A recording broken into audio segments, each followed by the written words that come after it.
how to create a new TikTok account. Now that's what I'm going to show you guys in this video, and it's actually super easy to do. So let's get started right away. Now you can just go to the settings if you already have an account, scroll all the way down and click on add account right there. And then right here you can either add an account right there, or at the bottom it says don't have an account, sign up. So we're going to click on that, and once you're here you can either choose use phone or email, Facebook, Apple, Google, or Twitter. If you log in with or make an account with Facebook, Apple, Google, or Twitter, it's actually super easy. You just have to log into your Google account or whatever, and that will immediately create an account. If you want to use your phone or a different email, then you can also click on use phone or email. So I'm just going to select my birth date and then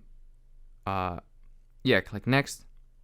And then right here you can either fill in your phone number or an email address. And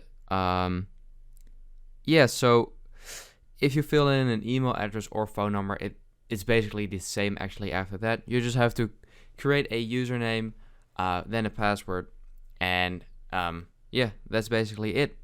That's how easy you can create an account. I'm not gonna do it though, because I don't really need a new account, and I already have so many accounts because of these videos. So it's just very straightforward, and that's it. So I hope this video helped you out. Please leave a like and let me know in the comments if it worked, and I'll see you next time. Have a good day.